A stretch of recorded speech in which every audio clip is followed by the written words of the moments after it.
Not too far away from Enigma was a large ship, and aboard that ship, Reika was pissed. Reika angrily stormed her way into the cockpit of the Nidus.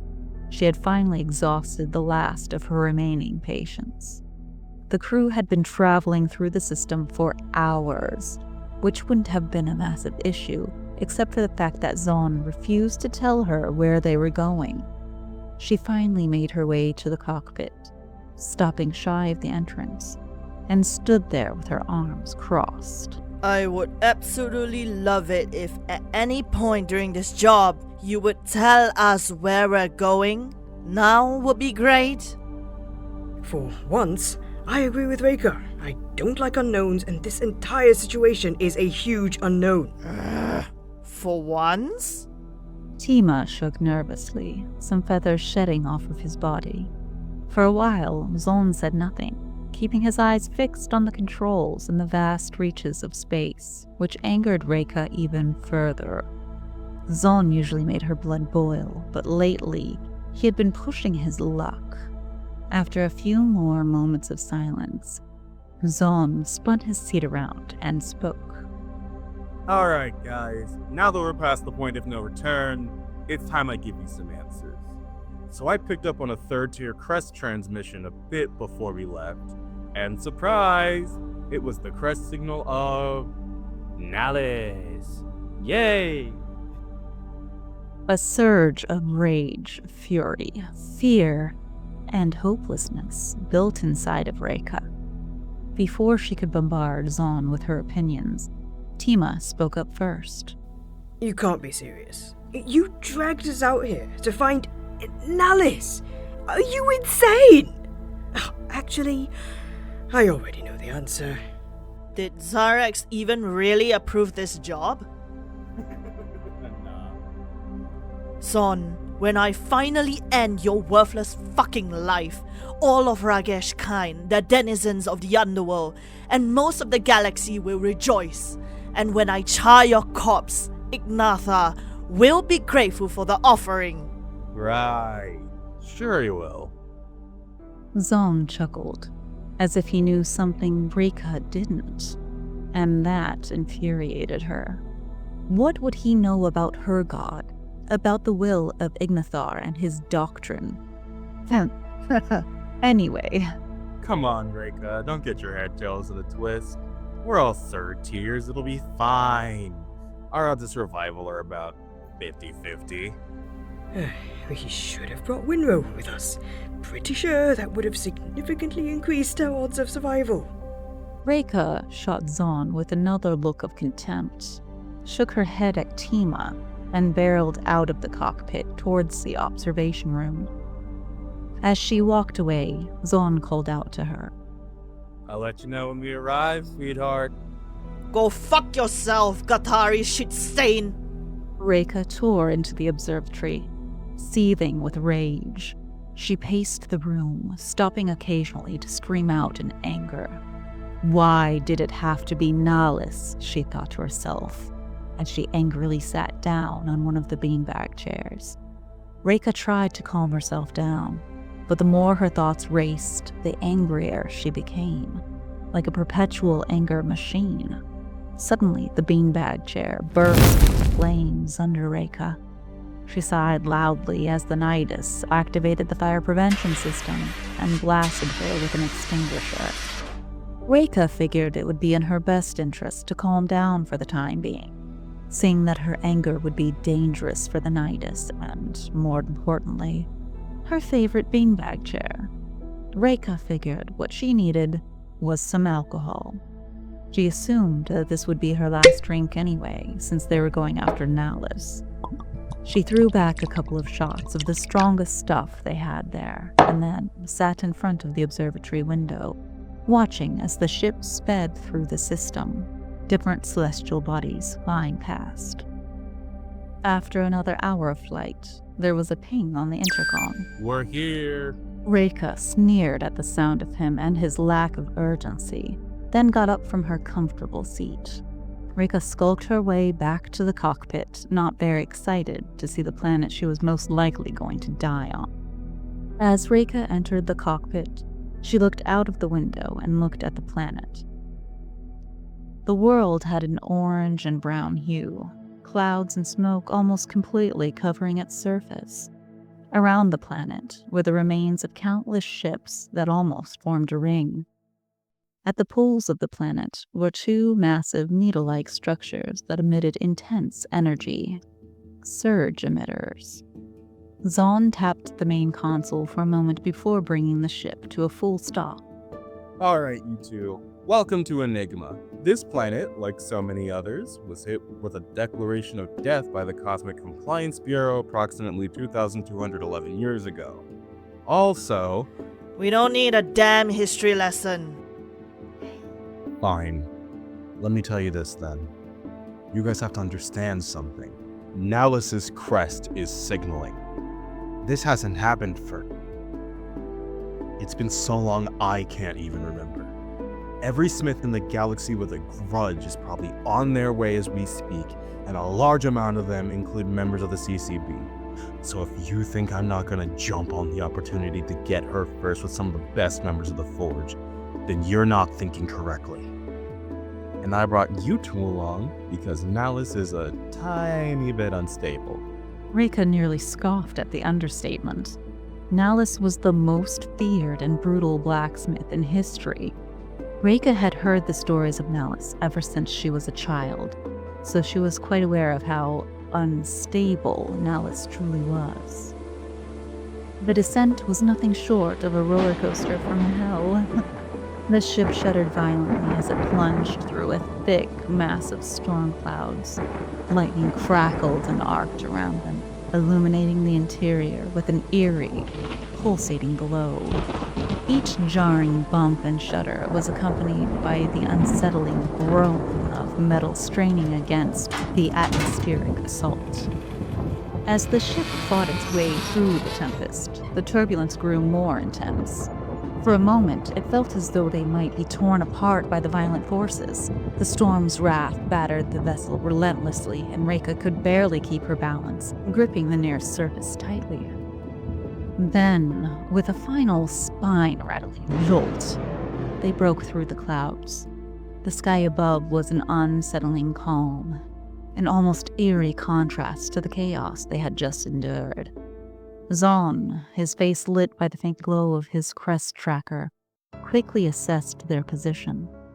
After a moment of analysis, he stowed the device and flashed a confident grin. Well, that's as far as the tracker will guide us. Luckily, Nalis's ship is still active, so we can find its general location pretty easily.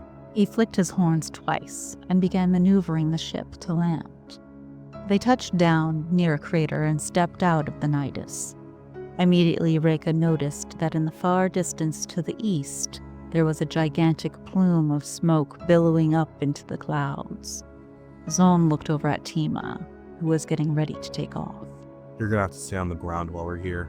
Surge emitters aren't Mikado friendly. Tima looked up into the air for a few moments and sighed. The group made their way toward the source of the smoke until they stumbled upon what was left of a village. In an instant, the stench of death permeated their noses and caused Tima to gag.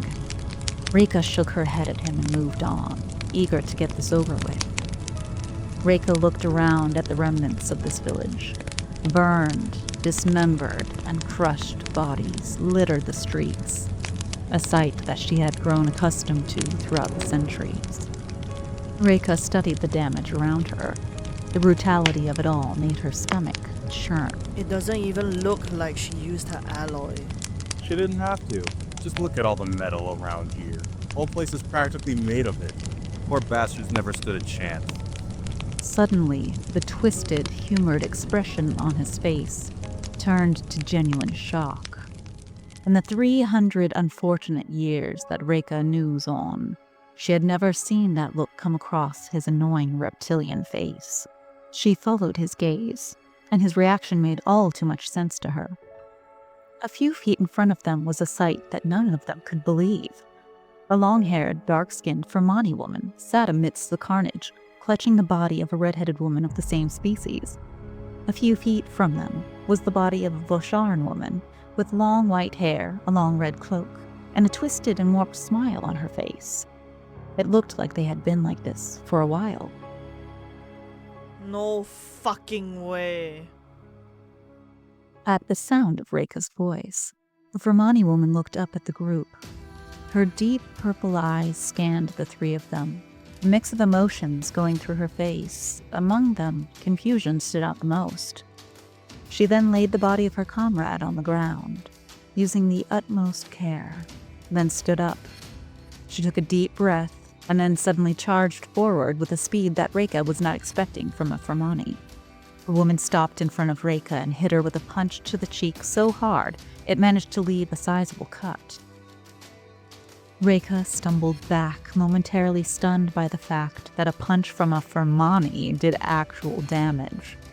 As blood began to trickle down her cheek, a wicked, rage-filled smile formed on her face as fire filled her eyes. Tima squawked in fear and hopped a few feet back. Reika prepared a retaliatory punch. The green energy suddenly constricted and separated both her and the Vermani woman. Zon walked over to the both of them, his eyes glowing with the same energy. Let's chill for a second. We're not here to fight. Not yet, at least. We just have some very important questions we'd like to ask. The woman squinted her eyes and tilted her head in confusion. Your translator, dumbass. Don't know why you don't have it on by default. What she said. Oh, right. He began to set them down, but Reika noticed the energy that Zon was projecting to the Vermani seemed weaker than the energy around herself. And was it flickering? Zon dropped the two and tapped on his module, turning on the translator. He repeated his earlier statement. Ask away. Reika was furious at Zon's interruption, but calmed herself down so they could get information. She figured that she could just beat down this unusually strong Vermani later. Zon pointed to Nalis's body and asked his questions. Who are you, and how did this happen? The woman introduced herself as Lor Bremanos and told them all the details of Nalis's attack and the pain she experienced right before Nalis dropped dead. The group looked at each other in shock and awe. Zon stared at her with an uncomfortable, unnerving curiosity. Wait, you're awake and conscious through the transfer? What are you made of? Also, do you know who that is? Not personally, no. But Shera called her Lady Nalis. Zon began to chuckle, a real chuckle that set Reika on edge. Shera? As in Shera Duskvale? Yeah.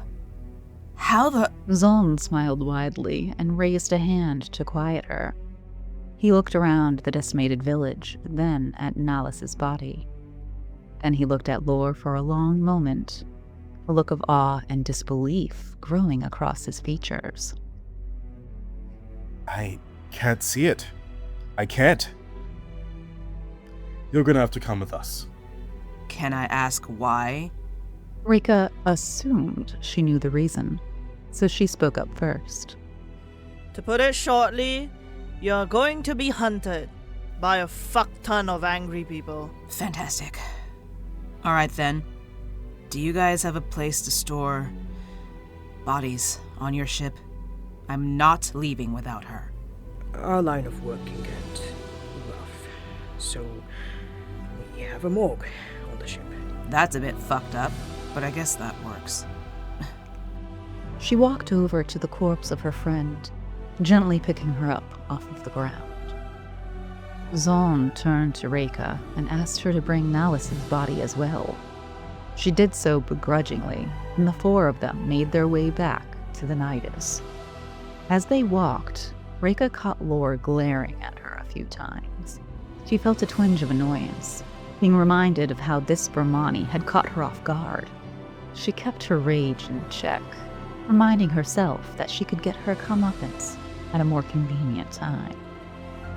When they made it to the Nidus, Zon stopped just outside the door, gesturing to the gargantuan ship. Say hello to the natives. Hello, Nidus? Sup? Your ship is a tinkered?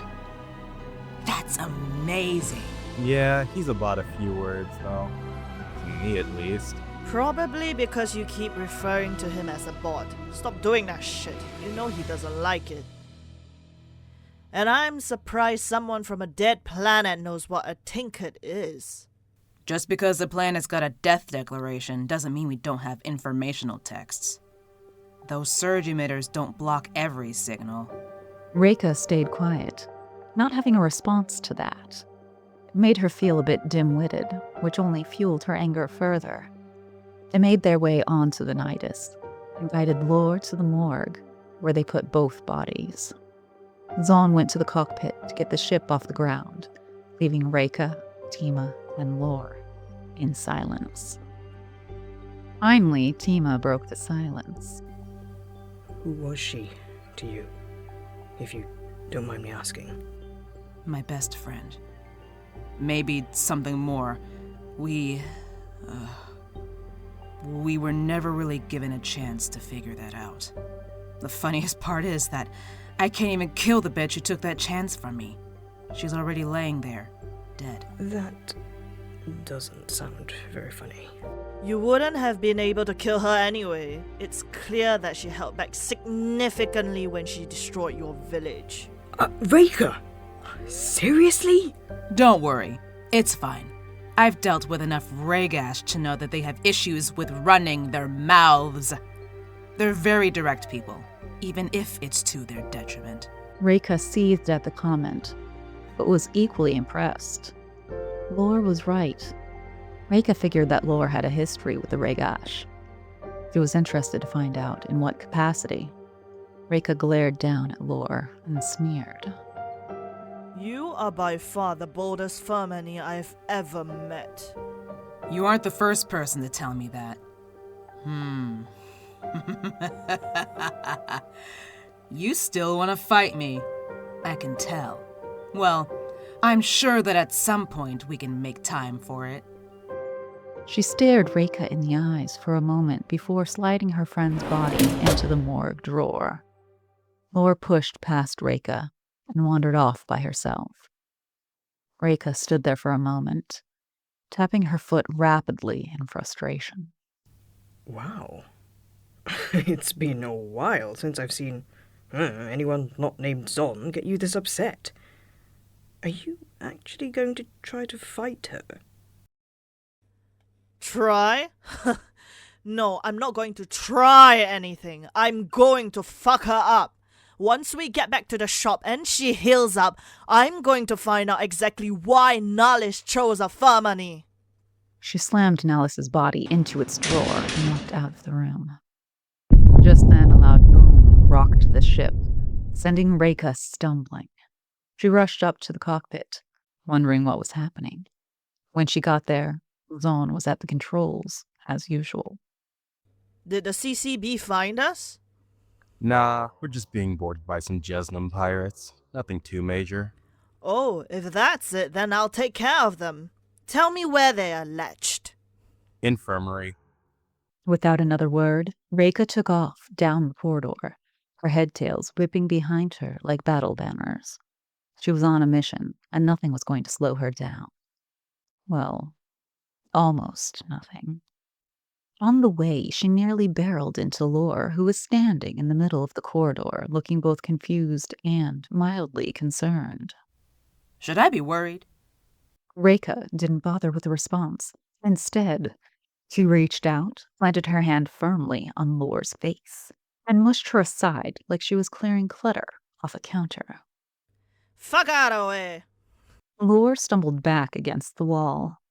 She blinked, her brain lagging behind the audacity she'd just been subjected to. Her mouth opened and closed, trying to find the words, but all that came out was a quiet, annoyed. Rude. Reika didn't stop, though. She was already halfway down the corridor, grinning to herself. The sight of Lore standing there, arms crossed and glaring daggers, was hilarious.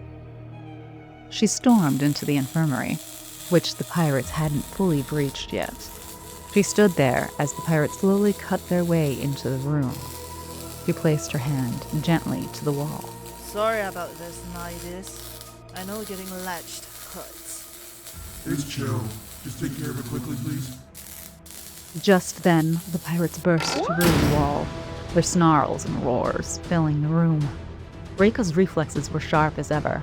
As one pirate charged at her, she caught him with a swift kick to the face, sending him sprawling back into the breach pod.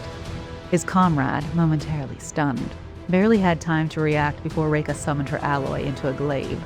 With a fierce, sweeping motion, he cleaved through two more pirates, their goat-like eyes widening in shock as they fell lifeless to the ground. The room quickly filled with the remaining pirates, their faces twisted in a mix of fury and fear. Reika took a step back, her gaze darting around as she assessed the new threat. Dropping the glaive to the floor, she transformed it into a flat, rectangular sheet. Without hesitation, she kicked the sheet in front of the group of pirates, who foolishly tried to close the distance. The moment their feet touched the rectangle, it sprang into action. The sheet shot upward, its surface morphing into a flurry of razor-sharp needles. The attack was swift and brutal, the needles slicing through the air and piercing 3 pirates in an instant. Their screams were cut short as they crumpled to the floor, their bodies now lifeless. The remaining Jesnum hesitated, their bravado faltering as they realized the peril they were in. The tension in the room was palpable, a mixture of panic and apprehension. One pirate decided that this fight was not worth it. Oh, fuck no! With the color draining from his face, he began to push and shove his way back into the breach pod. Suddenly, a large, well-dressed Jesnum male, clearly the leader, stepped forward confidently. I should have known a ship of this size would have a smith or a tech on it. Don't worry, my friends. I'll take it from here.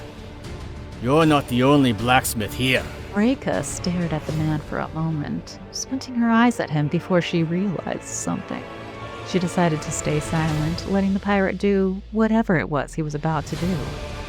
He slowly began to form a weapon in his hand, but he didn't get the chance to do much. Reika pointed a finger at the forming alloy.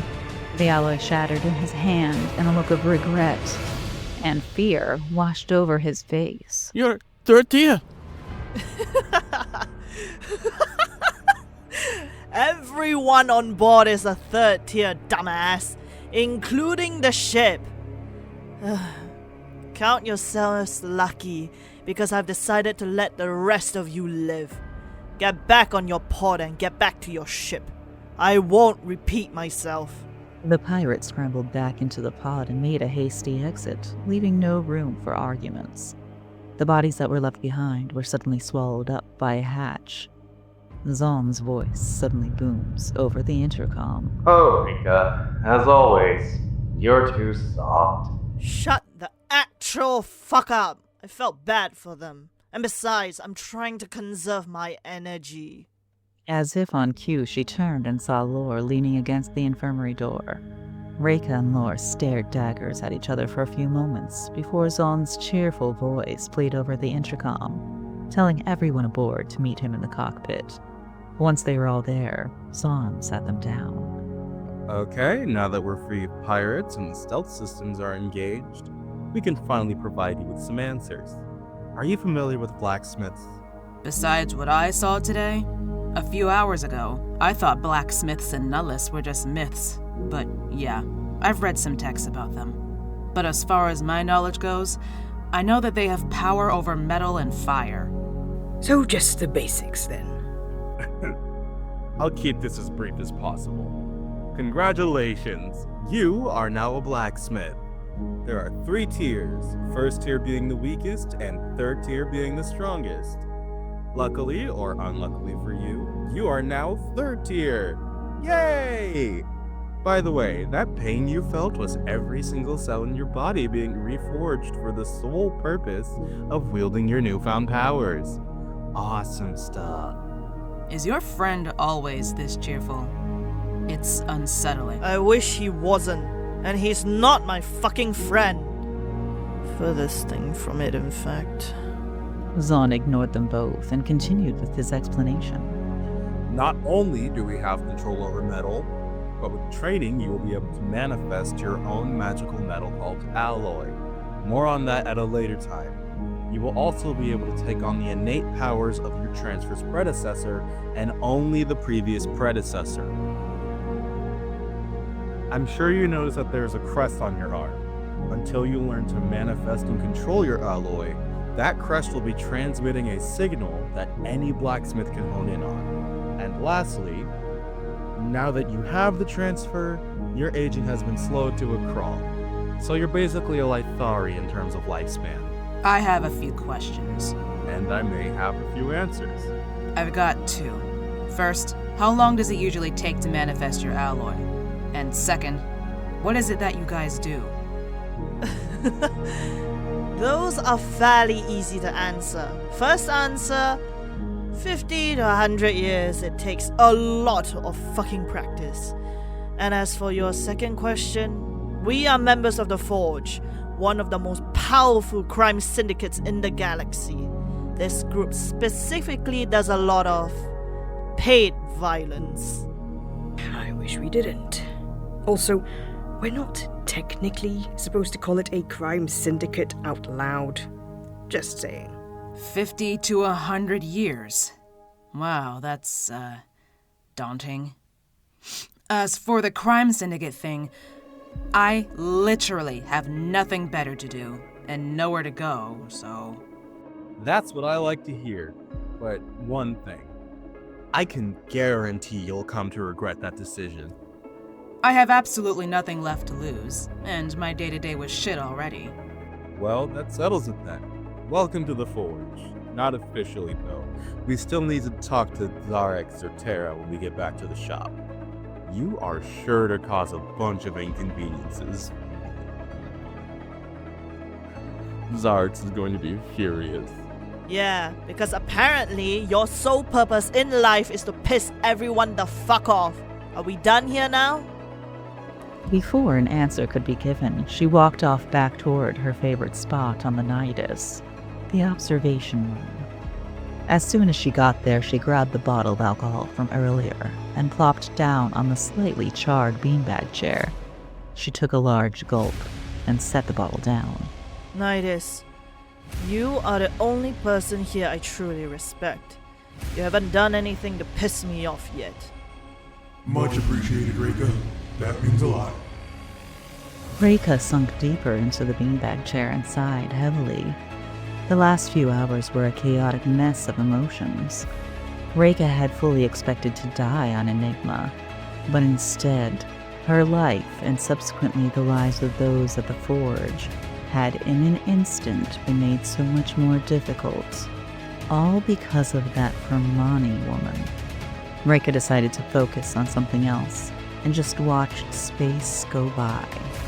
A few hours later, the Nidus broke through Heraria's atmosphere, the bright sunlight spilling into the cockpit and illuminating the planet's sprawling greenery.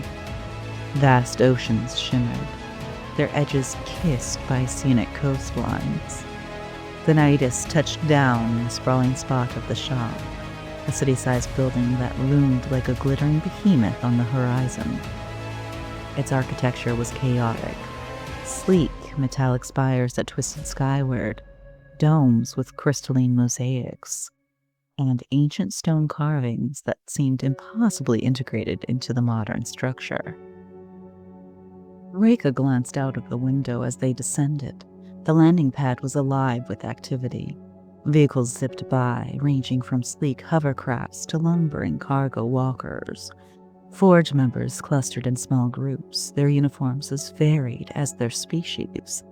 She caught sight of a stocky Mikado adjusting the straps of a cargo harness, their iridescent feathers glinting under the sunlight. A tall Zetherin, its body a blend of chitinous plates and delicate jewel-like wings, stepped past a Sylvie with deer-like antlers, who was unloading crates of a glittering ore. Reika's eyes narrowed as she caught a few of the Forge members pointing and whispering toward their descending ship. When the Nidus finally touched the ground, Reika lazily pushed herself up from the beanbag chair she had claimed for the journey. She stretched, her head-tail swaying slightly as she suppressed a yawn. Behind her, the rest of the group moved with varying levels of enthusiasm and wariness. The group ascended the ramp, stepping into the organized chaos of the shop's entrance. Laura immediately froze, her eyes darting around as she took in the surroundings. The air was thick with a symphony of voices, some harsh, others melodic, and all layered over the hum of machinery and the occasional roar of a dragon in its reptilian form. Lithari traders argued animatedly with a tinkered merchant, whose gleaming porcelain-like body seemed to pulse faintly with light. Nearby, an orcish enforcer, his pig-like snout adorned with a septum ring the size of Reika's fist, barked orders at a group of nervous Yaksha spirits, their translucent forms flitting about like anxious fireflies. I've never heard so many voices at once. What's with the drama? It's just a bunch of noise. Oh, excuse me for not having the luxury of tuning out every damn sound. Must be nice. But in case you're curious, I've got super hearing. That means I'm getting blasted by about 7 times more noise than your average, Fermani. But of course, I'm sure a well-put-together Rhaegash like you cares so much. Rude bitch. Before she could retort, a figure approached them at a hurried pace. It was a dark orange Guattari female, her rounded face flushed and her tail swishing nervously behind her. She wore a red and black tracksuit that hugged her stocky frame, the black stripes shimmering faintly.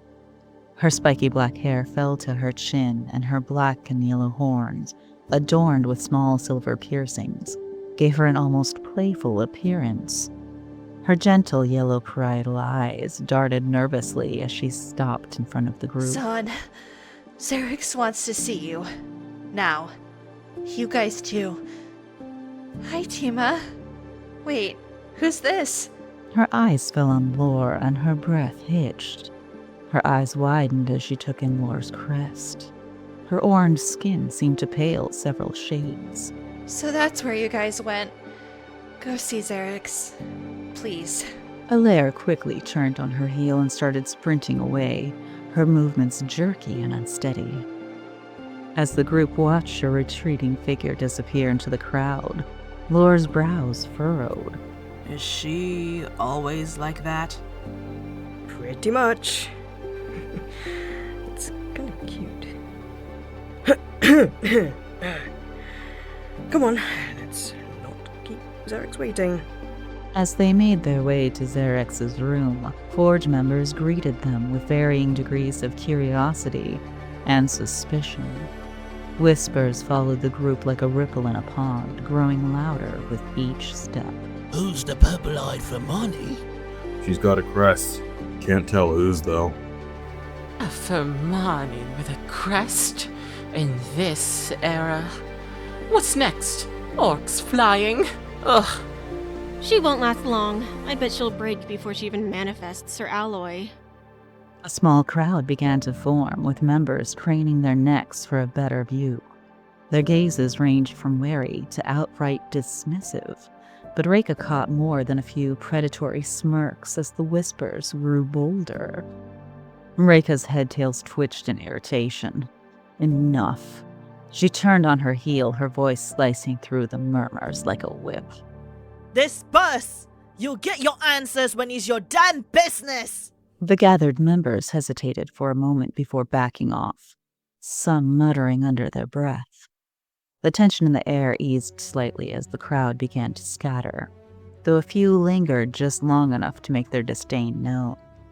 Reika's glare was enough to send the last of them scurrying. Behind her, Lore chuckled softly. That's honestly the best thing that's come out of your mouth since I met you. Fuck off! Despite her rude response, she caught a flicker of relief on Lore's face. After a few minutes of navigating the labyrinthine corridors, they reached Xerix's room. The door slid open automatically, revealing a meticulously organized yet imposing space. Screens covered one wall, each displaying feeds of various operations across the shop. Zarek sat at his desk, his broad shoulders hunched as he studied the glowing data streams.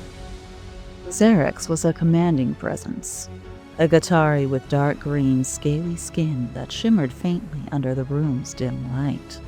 His muscular frame exuded strength, but it was his antlers, massive, branching, and polished to a shine, that lent him an air of regal authority. His yellow eyes glowed with an intense focus as he worked, his expression unreadable. Without looking up, he spoke, his voice calm but firm. Zon, you are not authorized to take the Nidus out today. You'd better have a damn good reason for not only that, but dragging some of our best smiths into this mess. True. I didn't have authorization, but I think you'll want to meet Lord Brimanos, our newest third tier. Why does she matter? Whose crest does she bear? Nellis. The name hit the room like a detonator.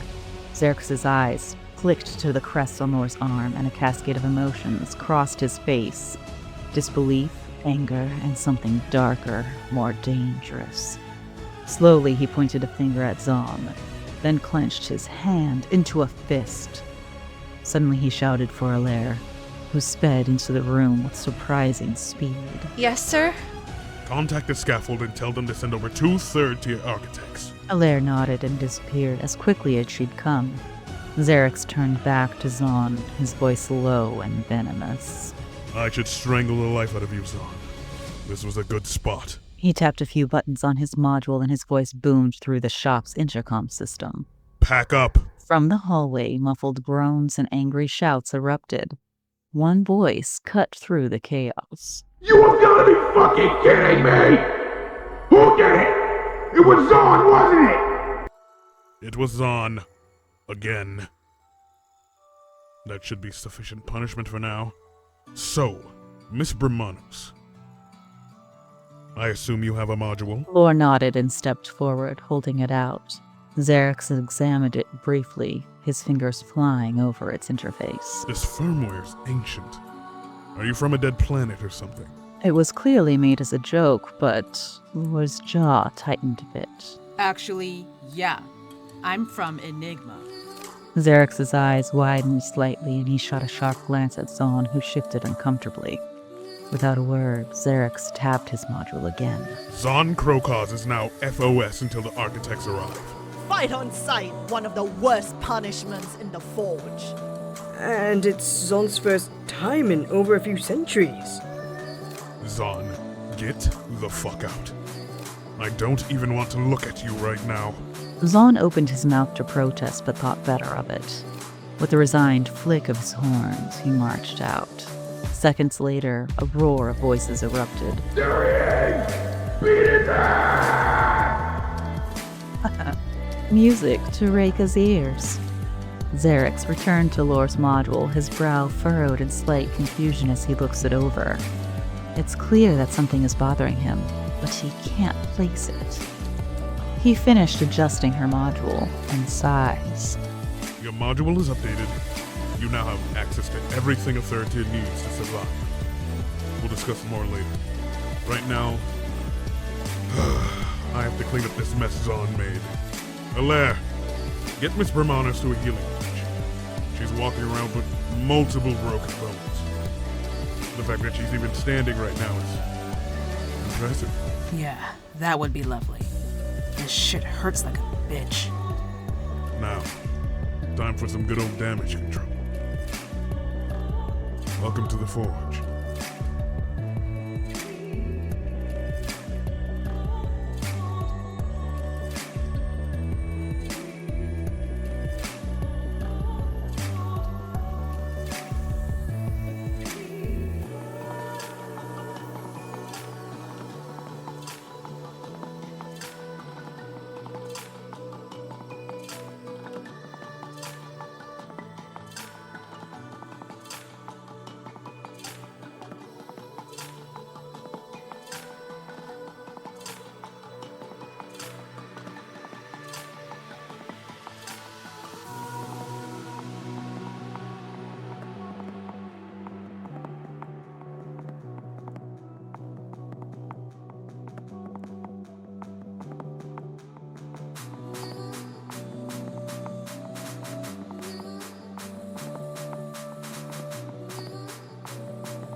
Zon, Zon, Zon.